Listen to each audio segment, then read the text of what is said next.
O senhor falou do algoritmo. O algoritmo faz com que, na internet, essas redes, elas dão mais destaque àquilo que é mais sensacionalista e mais violento, às vezes. Daí até esses casos de suicídio, esse tipo de coisa.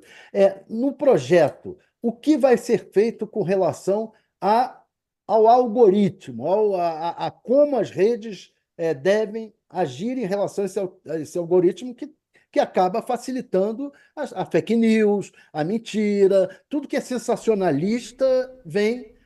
A base da divulgação disso são os algoritmos. Orlando, deputado, Claro. aproveitando só o questionamento do Thales, já engatando eu acho que isso se insere bastante na ideia de dever de cuidado, né? E aí eu queria saber se nesse tempo, que está desde o momento em que o projeto não foi aprovado até agora, se houve alguma mudança, alguma concessão para buscar a apresentação com relação a essa obrigação do dever de cuidado das plataformas com relação ao conteúdo.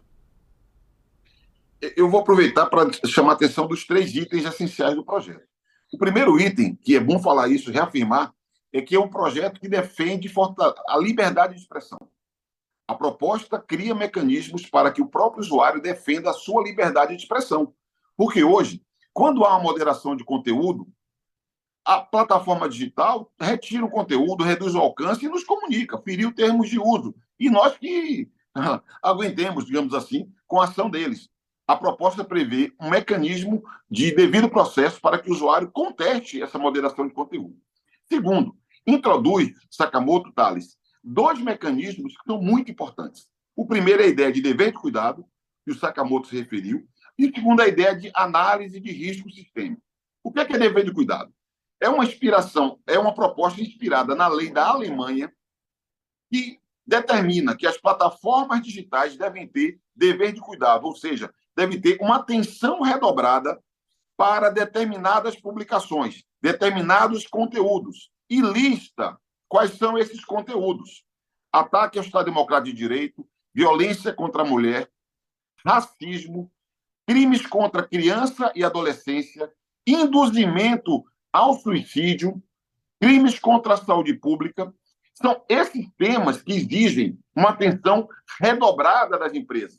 E, quando houver a notificação, ou seja, quando for informado essas empresas que algum desses conteúdos que são ilegais estão no ar, elas passam a ter obrigação de avaliar esse conteúdo e, eventualmente, retirá-lo do ar, sob pena de serem responsabilizadas.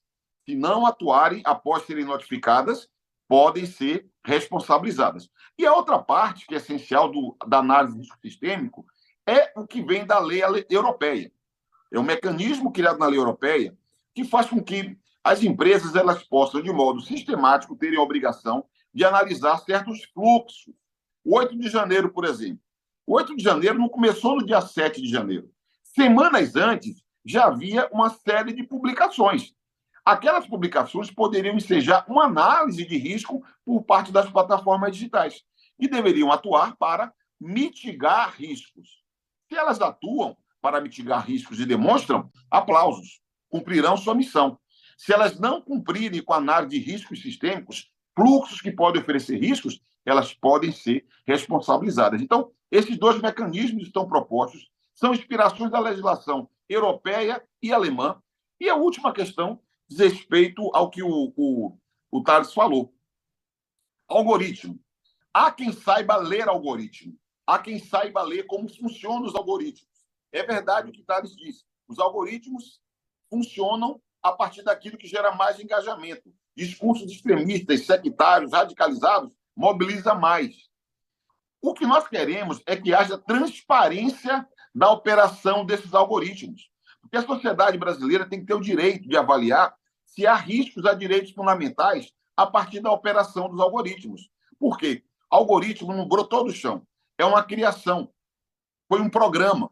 Foi produzido. E ele pode ser ajustado para impedir a lógica extremista que tem fraturado a sociedade e causado tantas consequências. Então, transparência algorítmica é uma referência que também existe na perspectiva da lei europeia e que nós queremos introduzir no Brasil, para que a sociedade avalie especialistas, universidades, pesquisadores, sobre como se dá a operação dessas Big Techs. Ficar até tentar trazer para quem está nos acompanhando alguns casos concretos. Em casos, né, o senhor até falou de redes, ou seja, que a rede tem que ter um cuidado para determinadas, por exemplo, comunidades que ficam incentivando o suicídio ou incentivando o ataque a escolas, né? Como é que isso se daria? Qual é a responsabilidade que as redes teriam que tirar do ar esse conteúdo, deixar de viralizar, avisar as autoridades? Como é que funcionaria nesses casos que afetam principalmente crianças e adolescentes? Todos os conteúdos publicados, objetivamente, eles são avaliados pelas Big Techs. Tanto que há conteúdos de pedofilia na rede, não. Há outros conteúdos, como tráfico de armas e de drogas nas redes? Não. Só nas camadas subterrâneas da internet, que operam numa lógica completamente diferente. Então, já há avaliação de conteúdos. Votado esse projeto, quem faria avaliação de conteúdos? Quem faz hoje. As próprias empresas que fazem hoje seguirão fazendo. Elas precisam de agir a partir de serem notificadas sobre determinado conteúdo. Elas devem agir fazendo a chamada moderação de conteúdo, que é reduzir o alcance, que é retirar uma publicação. Elas, quando souberem, o dever de cuidado corresponde a elas, identificado a publicação de conteúdo legal, deve comunicar às autoridades, para cooperar com as autoridades, para que as autoridades possam, no tempo real, intervir. Porque o tempo da internet não é o tempo das instituições. E as Big Techs, as plataformas digitais, elas podem e devem dar uma grande colaboração. Então, tem uma palavra-chave: notificação. Notificado um conteúdo com potencial ilegal, as plataformas têm dever de avaliar e, se houver de fato ilegalidade, agir. Agir retirando conteúdos, comunicando às autoridades. E a segunda questão-chave, o dever de cuidado, que elas próprias, de modo próprio, quando avaliam os conteúdos, devem checar se merece moderação de conteúdo, alerta a autoridades para que nós possamos impedir que aconteça tragédias. Esse caso mesmo da Jéssica, me surpreende o fato de ter tido comunicação à plataforma, comunicação a quem produziu o conteúdo e não ter sido levado a sério. É muito grave. É muito importante que, no tempo real, haja reação dessas estruturas, sob pena de tragédias como a que nós assistimos. E aí a Big Tech não é responsabilizada por isso? Isso aqui no seu projeto seria, quer dizer, um caso como esse que o senhor apontou, da Jéssica Caneto. Se houve a comunicação, a Big Tech não tomou uma providência, ela será responsabilizada? Sim, ela será responsabilizada e há, Thales, duas hipóteses.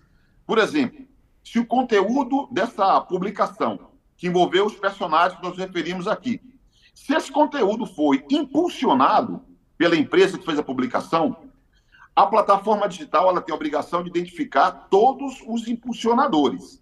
Se foi um conteúdo impulsionado e produzir um dano, no caso concreto, à vida de uma pessoa, o primeiro responsável é quem publicou.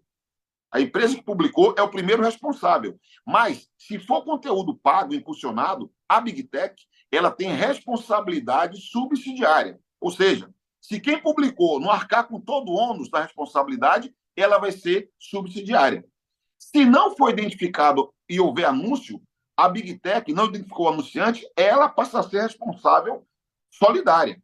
Então, em qualquer hipótese, ela será responsabilizada, de modo que acaba com a impunidade e com os ganhos fáceis baseados em sectarismo e discurso de ódio, induzimento à violência, como foi esse caso.